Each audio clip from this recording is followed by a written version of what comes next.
저는 오늘 읽어드린 베드로전서 4장 7절에서 11절까지 말씀을 가지고 마지막이 가까웠으니 이와 같은 제목으로 하나님의 말씀을 증거하도록 하겠습니다. 저희가 금요 기도회 때도 살펴보았지만 구약에서 고난이라고 하는 주제를 다루고 있는 대표적인 성경이 욥기입니다. 신약에서는 고난이라고 하는 주제를 다루고 있는 대표적인 성경이 어디냐라고 물으신다면 베드로전서라고 대답할 수가 있는 거죠. 이 베드로전서는 사도 베드로가 그 당시에 본도, 갈라디아, 갑바도기아, 또 아시아와 도아디라 교회에 보낸 편지입니다. 근데 그 당시에 이 지역에 어떤 일이 발생하고 있었냐면 네로 황제의 핍박으로 인하여 교회가 고난과 환난 중에 빠져 있었습니다. 그 엄청난 핍박으로 인해서 성도들이 그 고난 앞에 낙심하기도 하고 혹은 그 고난 앞에서 믿음을 포기하고 떠나가는 사람들이 많이 있었습니다.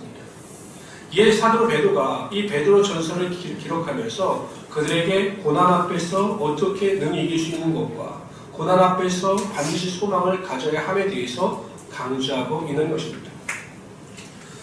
그 가운데 하나가 오늘 본문인데요. 우리가 어떻게 고난과 환난을 이길 수 있을 것인가. 그 네로 핍박의 황제의 그 핍박 앞에서 죽음의 위험 앞에서 어떻게 고난을 이기고 믿음을 지켜나갈 수 있을 것인가에 대해서 설명하면서 가장 먼저 말하고 있는 것이 만물이 가까웠다.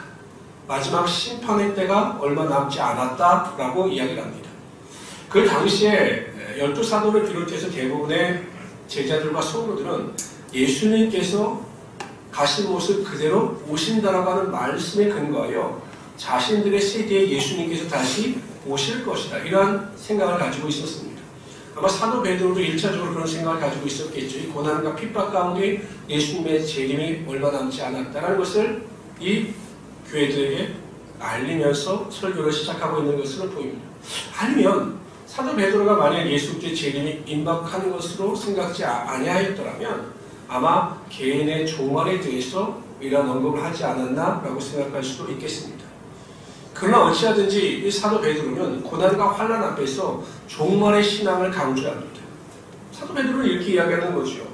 단지 지금 너희들이 당하고 있는 환난이나 고난이 삶의 전부라고 생각하지 말아라. 너희들이 당하는 현재의 고통이 인생의 전부인 것처럼 낙심하거나 절망하지 말아라. 너희들이 있어 더 중요한 것은 너희들은 반드시 마지막 때 하나님의 심판대 앞에 선다는 것이고 그 심판대 앞에서 너희들의 믿음과 행위가 판단을 받을 것이니 고난이나 환난 앞에 져서 믿음에 파산하여 멀리 떠나가는 것이 아니라 믿음을 지켜 하나님께 영광을 돌려야 한다. 이것이 사도 베드로가 베드로전서를 통해서 그 당시의 교회들에게 전하고자 하는 메시지였습니다. 기독교 신앙을 이야기할 때 종말론적 종교라고 이야기를 합니다. 이게 무슨 이야기냐면 반드시 심판이 있고 성도들은 하루를 살되 그 날이 마치 내 인생의 마지막인 것처럼 최선을 다하며 살아가야 한다라고 하는 의미에서 기독교 신앙을 종말론적 종교라고 이야기를 합니다. 여러분 한번 여쭤봅시다. 만약 여러분에게 인생의 마지막 48시간이 주어졌다면 어떻게 사실 것 같습니까? 내 인생이 48시간밖에 남지 않았어요. 내가 48시간이 지나면 내가 죽임을 맞이하고 천국에 들어갑니다. 우리 세상 사람들은 말하자면 그냥 죽는 거죠. 만약에 48시간밖에 인생이 남지 않았다면 사람이 어떻게 살아갈까요? 네? 여러분들은 아무 짓도 안 하고 기도만 하실 것 같습니까? 교회에 나와서 예배하고 하나님을 찬양하실 것 같습니까? 저는 누누이 말씀드리지만 뷔페 다니면서 실컷 먹을 것 같습니다. 아무리 인생을 막 사는 사람이라 할지라도요. 자신의 인생이 48시간밖에 남지 않았다라고 하면 대부분의 사람들이 자신의 마지막 인생을 의미 있고 가치 있는 일에 투자한다고 합니다. 그러니까 과거에 어떻게 살았든 그건 상관없어요. 48시간밖에 내 인생이 남지 않았다. 그럼 대부분의 사람들이 뭔가 의미 있고 가치 있는 일을 위해서 자신의 인생의 마지막을 불태우게 되어 있다는 거죠. 한번 생각해 보십시오. 만약에 여러분의 인생이 오늘이 마지막이다. 내 인생의 끝이 바로 오늘이다. 이렇다면 하루하루 살아가는 삶의 그 신앙의 모습의 태도가 분명히 바뀌게 되어 있다는 거죠. 아마 사도 베드로는 오늘 본문 말씀을 통해서 그것을 강조하고 있는 것으로 보입니다. 그러면서 오늘 본문에 보면 이 마지막 때는 어떻게 살아가는 것이 정말로 지혜롭고 현명한 방법인가에 대해서 말씀하고 있습니다. 첫 번째로 마지막이 가까웠으니 정신을 차리고 기도하라 이렇게 말씀하고 있습니다. 7절에 보면 사도 베드로는 만물이 마지막이 가까웠으니 너희는 정신을 차리고 근신하여 기도하라 이렇게 강조합니다. 여기서 여러분 기도를 강조하는데 기도의 행위 자체를 강조하고 있지 않아요. 사도 베드로는 이 베드로 전서에서는 기도하라 이 기도를 이야기하지만 기도하는 행위 자체가 아니라 어떻게 올바르게 하나님께 기도할 수 있는가 이것을 강조하고 있는 거죠. 기도하는 것은 당연한데 그 기도가 강력한 기도가 되기 위해서는 어떠한 태도와 내용을 가지고 기도해야 하는가 이것을 강조하고 있다는 것입니다. 여기는 대부분 남성분들이 별로 없으시고 여성분들 많고요. 서집사님은 이제 사격을 해보셨겠지만 보통 여러분 군대에 가서 이제 사격을 해요. 보통 20발 정도로 사격을 합니다. 그리고 사격을 빵 20발을 했어요. 점수를 계산할 때 표적에 맞은 것만 계산할까요? 맞지 않은 것도 찾아서 점수를 계산할까요? 맞아요. 어떻게 했어요? 군대 나갔다 오셨는데? 당연하죠. 총을 쐈으면 20발을 쐈으면 그 20발의 탄환이 표적을 뚫고 들어간 것만 계산을 하지 옆으로 빠지거나 표적을 맞추지 못한 탄환은 점수에 넣지를 않습니다. 기도도 마찬가지예요. 하나님의 말씀과 하나님의 뜻에 합동한 기도만이 하나님은 기도로 인정하시고 그 기도 가운데 응답하여 주신다는 사실입니다. 야고보서 4장 2절 3절에 보면 너희가 얻지 못하면 구하지 아니하며 구하여도 받지 못하면 정욕으로 쓰려고 잘못 구하느라. 그러니까 우리 육신과 정욕으로 잘못 구하면 아무리 열심히 기도하고 최선을 다해 기도해도 기도 응답이 나타나지 않는다는 것입니다. 그래서 사도 베드로가 정신을 차리고 근신하여 기도할 것을 강조하고 있는 것이죠. 정신을 차리고 기도한다라고 하는 의미는 마음을 추스린다라고 하는 의미입니다. 마음을 추스린다. 마음을 절제한다. 그러니까 기도하는데 정신을 차리고 기도한다. 마음을 절제하고 마음을 추스려서 기도한다. 이런 의미입니다. 여러분 한번 생각해 보십시오. 여러분도 경험하셨을 거예요. 그 마음에 의심이 있고 그 마음에 불안이 있고 그 마음에 미움이 있고 그 마음에 시기가 있고 질투가 있고 교만한 마음이 있으면 이 기도가 하나님의 뜻에 합당한 기도가 될 수가 없는 거죠. 누가복음 18장에 보면 두 사람이 성전에 기도하러 올라갑니다. 하나는 바리새인이고 하나는 세리예요. 바리새인은 이 세리와 같이 기도하는 것 자체가 싫었습니다. 그 같은 시간에 보통 유대인들은 오전 9시, 정오 12시, 3시 이렇게 세 번 기도하는 습관이 있었는데 같은 시간에 세리와 같이 기도하러 올라가는 것 자체가 싫었어요. 이렇게 서 있는데 옆에 이제 세리가 보이지 않습니까? 바리새인은 하나님 들으라고 기도하는 것이 아니라 세리를 들으라고 하나님께 기도합니다. 어떻게 기도합니까? 하나님, 나는 다른 사람들, 토색, 불익, 간음하는 자들과 같이 아니하고 저 세리와도 같이 아니함을 정말로 감사하나이다. 나는 일주일 2번씩 금식을 하고 소득의 11조를 드리나이다. 이렇게 기도를 합니다. 세리 들으라고 한 기도였죠. 여러분 보통 우리가 세리 갔다 어떻게 하겠습니까? 그래? 그럼 바리새인도 한번 내 기도를 한번 들어봐라. 바리새인을 공격하는 기도를 할 텐데 세리는 전혀 그렇지 않아요. 하나님을 집중하고 하나님께 모든 것을 맡기고 기도합니다. 너무 자기 자신이 부끄러워서 하늘을 쳐다보지도 못하는 거예요. 하나님을 바라볼 수 있는 용기조차 없었던 겁니다. 그저 가슴을 치면서 이야기합니다. 그렇게 기도합니다. 하나님, 나는 죄인이로소이다. 나를 불쌍히 여겨 주시옵소서. 예수님께서 이 두 사람의 기도를 비교하신 다음에 뭐라고 결론을 내리시냐면 내가 너에게 이르노니 이 사람이 저보다 의롭다 하심을 받고 집에 내려갔느니라. 무릇 자기를 높이는 자는 낮아지고 자기를 낮추는 자는 높아진다. 하나님 앞에서 교만한 마음을 가지고 기도하면 하나님 그 마음을 보시고 그 기도에 응답하시지 않는다는 것입니다. 그러나 겸손하고 궁휼한 마음을 가지고 기도하는 자의 기도 가운데 반드시 응답하여 주신다는 거죠.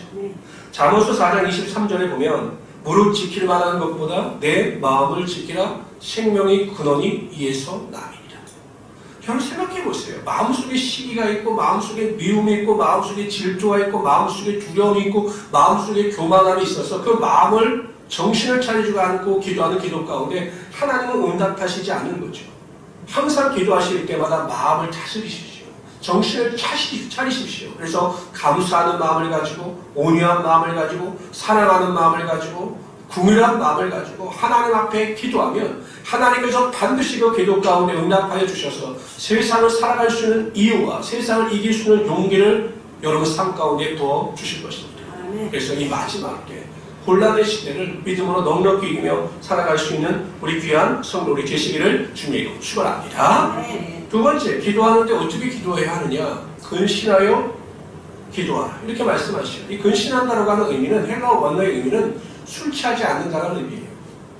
그러니까 그 당시에 보면 아마 베드로 사도가 편지를 보내는 그 당시에 보면 아마 성도들도 술 취하는 자들이 많았던 것 같아요. 막 기도 시간에도 막 술 취해서 기도하고 이런 자들이 있었던 것 같아요. 그 당시에는 성찬에 대해서 너무 이렇게 자주 하다 보니까 포도주를 너무 많이 마시고 취한 자들이 많이 있다. 이런 기록도 있는데. 그러니까 근신한다라고 하는 의미는 뭐냐? 술 취하지 말고 기도하라는 거예요. 그러니까 정신을 차리고 기도하라는 거죠. 어찌 보면 내 육신의 욕심, 그러니까 그 술도 결국 육신의 욕심이거든요. 탐심이거든요. 그 욕심을 버리고 하나님 앞에 기도해야 한다. 이렇게 강조하고 있는 것입니다. 우리가 우리의 기도가 기도되기 위해서는 항상 하나님의 뜻에 합당하고 하나님 보시기에 아름다운 그 마음을 가지고 그 내용을 가지고 기도할 때 하나님께서 그 기도 가운데 응답하여 주시는 것입니다. 제가 언젠가 이렇게 마트에서 아이를 보니까 아이가 막 엄마한테 과자를 사달라고 남자아이가 막 조르는 거예요. 그러니까 엄마는 안 된다는 거죠. 하지만 아이가 막 울고 불고 막 난리가 났어요. 남자아이가. 그랬더니 엄마가 너무 창피하니까 이제 과자를 사준 거죠. 과자를 사줬어요. 근데 그때는 사주면 안 되는데 사준 거예요. 근데 거기까지 좋았는데 이 아이가 과자를 사주니까 어떻게 할까요? 남자아이가 한 3살 정도 됐는데 까달라고 그러는 거예요. 그 과자를 먹겠다. 근데 여러분 마트 내에서는 계산을 하지 않는 것은 이렇게 먹을 수가 없거든요. 그러니까 엄마가 안 된다. 계산을 해야지 먹지 안 된다. 라고 하니까 아이들이 주특기 들어놓기 작전이 나온 거죠. 그냥 풀어버린 거예요. 난리 치고 엄마도 실패하니까 그 계산기에 있는 분한테 사정액이라는 거 이래서 하니까 좀 받아내니까 이제 먼저 계산을 하고 먹게 하십시오. 그래서 계산하고 이제 먹은 거예요. 그러니까 엄마가 또 까준다는데 자기가 뭘 까겠다고 막 깠는데 어떻게 됐을까요? 과자를 다 쏟아뜨려요. 좀 난리가 나는데 먹으려고 깠는데 그냥 과자가 다 땅바닥에 떨어지니까 막 애가 당황을 하더라고요. 근데 핑계를 누구한테 냅니까? 엄마 때문에 그랬다니까. 엄마 때문에. 엄마가 한 건 아무것도 없어요. 자기가 다 하다가 이렇게 사고를 친 거죠. 여러분 자신의 탐심을 가지고 기도하는 자의 삶이 이렇게 되기 때문에 하나님께서 그 기도 가운데 응답하여 주시지 않는 거죠. 내가 기도합니다. 하나님 나의 원과 나의 소원과 나의 기도가 이것입니다. 이 기도를 들어주십시오 라고 간절히 기도합니다. 근데 하나님이 보시기에 그건 육신의 생각이고 탐심인 겁니다. 그 기도대로 응답이 되면 최고가 아니라 최악이 되기 때문에 하나님은 그 기도를 거두실 때까지 기도 응답을 하시지 않으셔요. 그럼 여러분 탐심과 육신을 쫓아 기도하는 자들은 그런 상황 가운데 어떻게 반응하냐? 아이처럼 반응합니다. 엄마 때문에 내가 과자를 쏟은 거야 라고 말하는 것처럼 모든 책임이 하나님께 있다라고 원망하고 불평하고 낙심하고 절망합니다. 내 뜻대로 되지 않으니까 내 생각대로 되지 않으니까 이것은 정말 유아기적 발상의 기도의 태도라는 것이죠. 항상 우리는 하나님의 뜻을 구하여야 합니다. 항상 기도할 때 이런 태도가 들어있어야 합니다. 하나님 내 마음의 소원이 이겁니다. 내 간절한 기대가 이것입니다. 그런데 이것이 하나님의 뜻에 합당한지 분별할 수 있게 해주시고 만약에 하나님의 뜻에 합당하지 않다면 제 기도가 바뀌게 하여 주십시오라고 기도하는 것이 올바른 기도의 태도라는 거죠. 그런데 자신의 생각대로 뜻대로 무조건 기도하다가 되지 않으면 하나님 앞에 원망하고 불평하고 믿음에서 멀어지는 경우가 많이 있어요.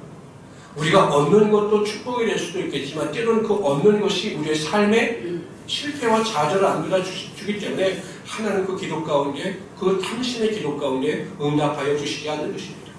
그렇다면 우리가 어떻게 하나님의 뜻대로 기도할 수 있는가? 모든 기도가 하나님의 뜻에 합당한 기도가 될 수 있는가? 성경은 이렇게 말씀하십니다. 다 같이 읽어봅시다. 시작. 이와 같이 성령도 우리 연약함을 도우시나니 우리가 마땅히 빌 바를 알지 못하나 오직 성령이 말할 수 없는 탄식으로 우리를 위하여 친히 간구하시느니라. 마음을 감찰하십니다. 성령의 생각을 하시더니 이는 성령이 하나님의 뜻대로 성도를 위하여 간구하시느니라.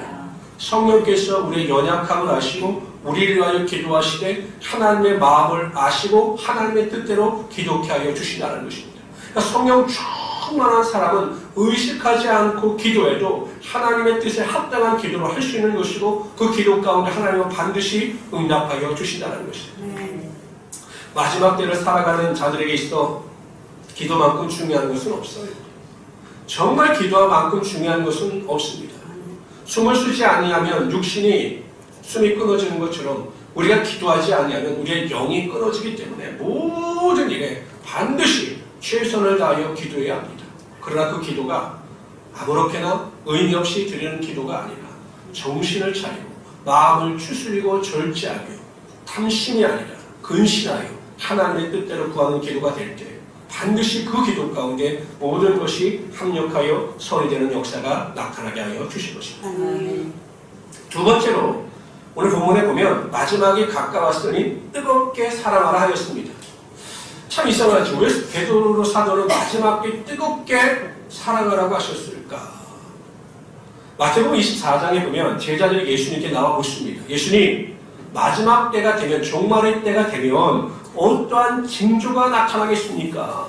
우리가 어떠한 징조를 보면 마지막 때구나 라는 것을 분별할 수 있겠습니까? 라고 묻습니다. 예수님께서 자세하게 설명을 하시죠. 근데 그 가운데 하나가 무엇이냐면 마태복음 24장 12절에 이렇게 말씀하셔요.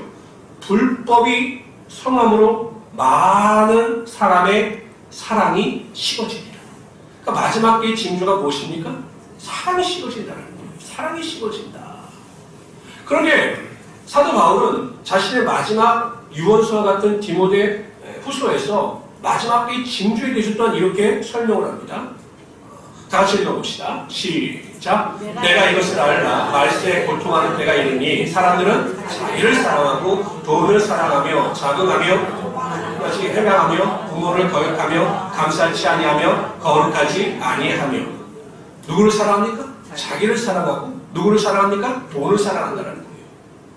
여러분들 요즘에 심심치 않게 나오는 유아 사망 사건에 보면 젊은 아이의 엄마 아빠들이 그냥 아이를 신생아를 유기한 채 방치한 채 PC방에 가서 12시간 18시간씩 게임을 하다가 아이를 그냥 죽게 만드는 경우가 많아요.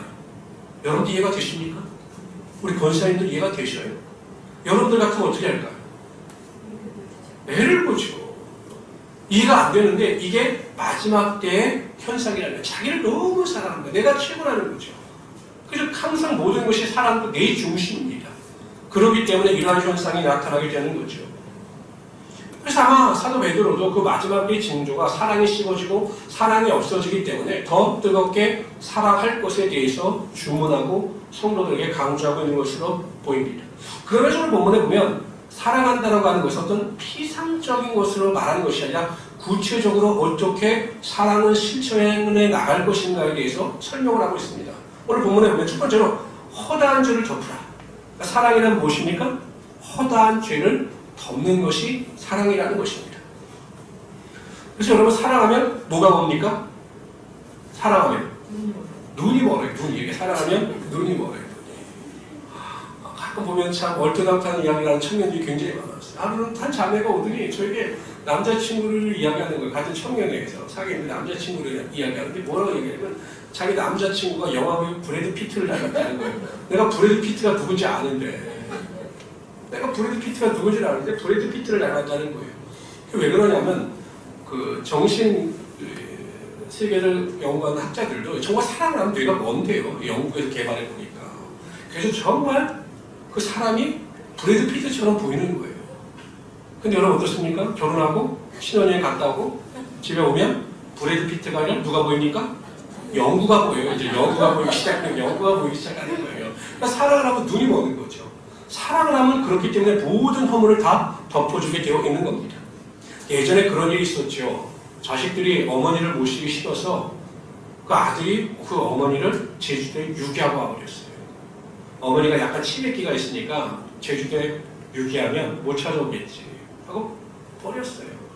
그래서 경찰들이 그 어머니를 발견해서 그 아들의 전화번호와 주소를 묻는데 가만히 보면 그 어머니가 아들의 전화번호와 주소를 아는데도 대답을 안 하는 거예요. 그냥 양로원으로 보내달라.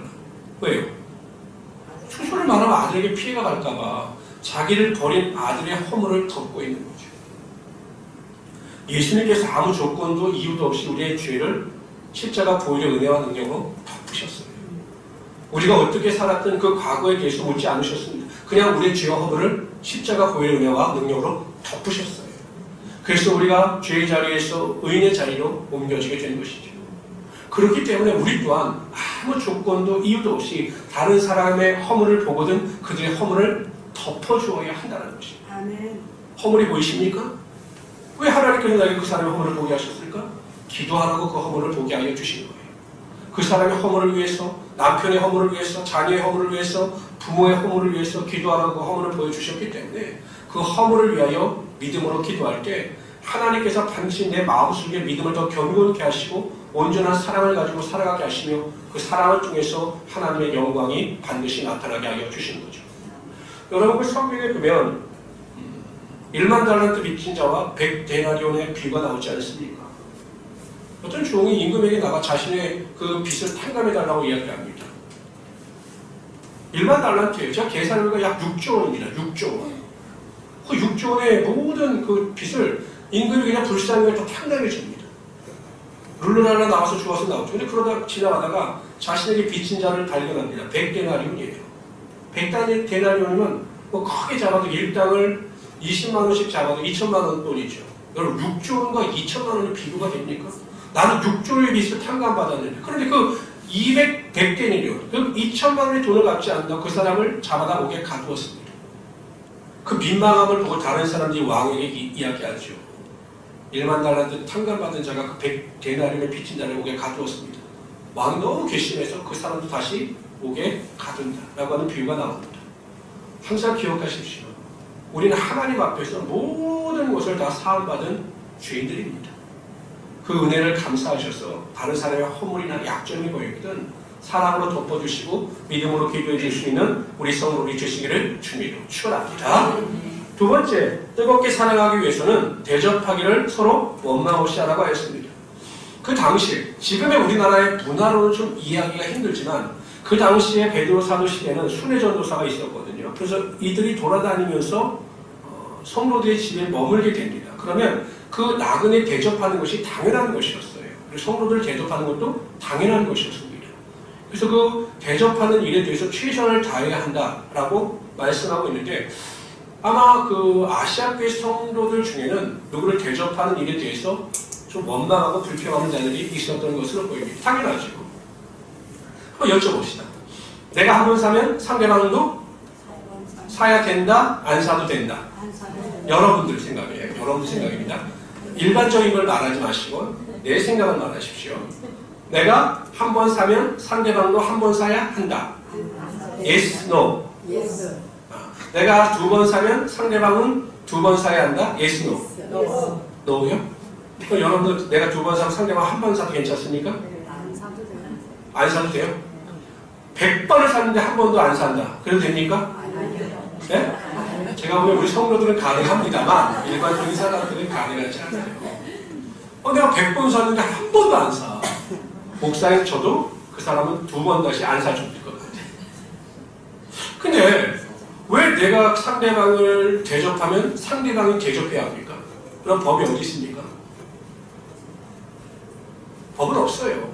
근데 대부분의 사람들이 그럴 수밖에 없다는 겁니다.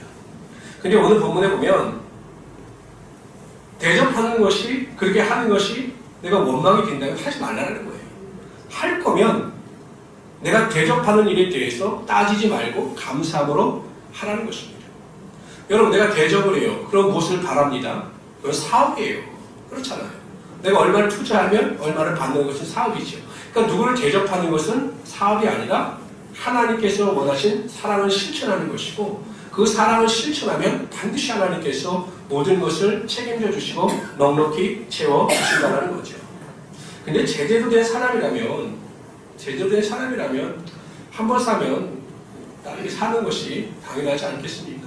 성도들 사이에도 이렇게 생각하면 돼요. 제가 우리 아들에게 아들 내가 오늘 너에게 2만 원 밥을 샀으니까 다음번엔 네가 밥을 사야 돼. 안 사면 나 아빠 삐질 거야. 이럴까요? 아니요. 내가 두 번 샀으니까 너 두 번 사야 돼. 내 아들에게 그럴까요? 아니요. 손자들에게 그럴까요? 아니요. 나중에 그러면 우리 권사님들, 야, 내가 너를 어떻게 키웠는데, 내가 너 밥 한 번 쌌으니까 니 나한테 밥 2번 사야 돼. 아, 밥 안 사요. 그럼 그것 때문에 막 기분 나빠하고 막 마음이 상할까요? 그렇지 않잖아요. 내 자식에겐 되고, 내 가족에겐 되고, 왜 성도들에게는 안 되고 이웃들에게는 안 된다냐는 것이죠. 사랑은 똑같은 것인데요. 그러니까 여러분, 항상 다른 사람 대접하는 것을 원망 없이 하시고 감사함으로 하시길 바랍니다. 이것이 사랑의 실천이고 반드시 하나님께서 그 사랑 가운데 누르고 흔들어 넘치도록 하나님의 축복이 임하게 하여 주신다는 거죠. 저는 참 우리들의 조상들이 지혜로웠다고 생각을 해요. 저는 항상 그런 이야기를 많이 들었어요. 사람들이 집에 많이 드나드는 집일수록 그 집안이 잘 된다. 제가 이 이야기 많이 들었어요. 그러니까 누가 오면 그 사람을 대접하고 그래 막 집안이 북적북적한 집안이 잘 된다. 이런 얘기를 저는 항상 어렸을 때부터 들었어요. 그러니까 원망 없이 감사함으로 남을 대접하고 살아가는 자에게 반드시 하나님께서 축복하여 주시는 겁니다. 그러한 축복과 은혜와 능력을 누리며 살아가시는 우리 성도를 되시기를 주님으로 축원합니다. 세 번째로 마지막이 가까웠으니 선한 청지기같이 봉사하라고 하였습니다. 성도들을 칭하면서 선한 청지기 이렇게 이야기합니다. 그럼 청지기라고 하는 사람은 어떤 사람이냐면 남의 것을 대신 맡아서 관리하고 지키는 것이 청지기예요. 사도 베드로가 성도들을 향해서 선한 청지기다 이렇게 설명하고 있는 것은 저와 여러분들이 이 세상에 와서 우리들의 것을 관리하고 지키는 자들이 아니라 하나님의 것을 관리하고 지키는 자임을 말씀하고 있는 거죠. 우리가 가지고 있는 나의 모든 것이 내 것이 아니라 다 하나님의 것이고 우리는 그 하나님의 것을 지키고 관리하여 하나님께 영광을 돌릴 수 있어야 한다는 것입니다. 내 시간도, 내 물질도, 내 건강도, 내 모든 것도 내 것이 아니라 다 하나님의 것이라는 거예요. 그래서 사도 바울은 로마서에서 이렇게 이야기하고 있습니다. 우리 중에 누구든지 자기를 위하여 사는 자가 없고 자기를 위하여 죽는 자도 없도다. 우리가 살아도 주를 위하여 살고 죽어도 주를 위하여 죽나니 그러므로 사나 죽으나 우리가 주의 것이로다. 우리가 하나님의 것이기 때문에 하나님을 위하여 살아야 한다는 것입니다. 그러면서 사도 베드로는 어떻게 하나님을 위하여 살 것인가? 주의 일에 힘쓰고 봉사하고 헌신하는 자가 되어야 한다라고 말씀하고 있는 것입니다. 고린도전서 4장 20절에 보면 하나님의 나라는 말에 있지 아니하고 오직 능력에 있습니다. 이렇게 말씀하고 있습니다. 교회에서 말을 많이 하는 것보다 중요한 것은 내가 해야 할 일을 찾아서 하나님을 위하여 헌신하고 봉사할 때 하나님께서 그 헌신과 봉사를 받아주시고 하나님의 능력과 은혜가 반드시 그 삶에 임하게 하여 주신다는 거죠. 여러분 교회가 어떻게 운영되어지고 진행되어지고 있습니까? 남들이 하지 않는 일을 하는 자들에 의해서 교회가 아름답게 하나님의 나라의 영광을 구하며 나갈 수 있게 된 것이죠. 저는 우리 모든 성도님들이 저는 항상 이 말을 강조합니다. 썩어 없어지는 것이 아니라 닳아서 없어질 수 있도록 최선을 다하여 하나님 앞에 영광을 돌리고 교회 일이든 또한 하나님의 일이든 몸을 사리지 않고 최선을 다하여 헌신하심으로 이 마지막 때에 하나님의 영광을 쫓아 승리하시는 하나님의 귀한 성도들이 되시기를 주님의 이름으로 축원합니다.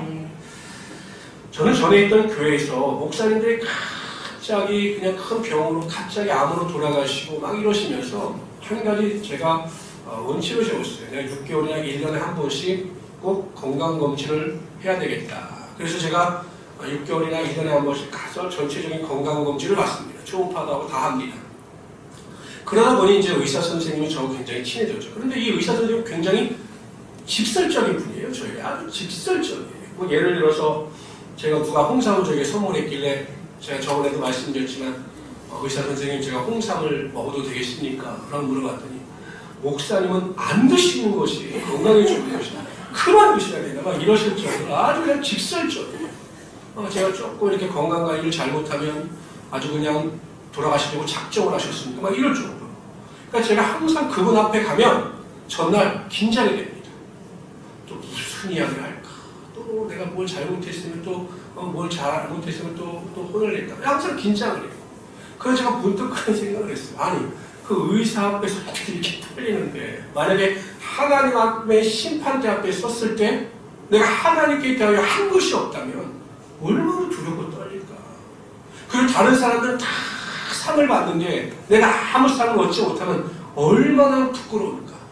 요한계시록에 보면 예수님께서 뭐라고 말씀하세요? 내가 속히 온다. 왜 속히 오시느냐?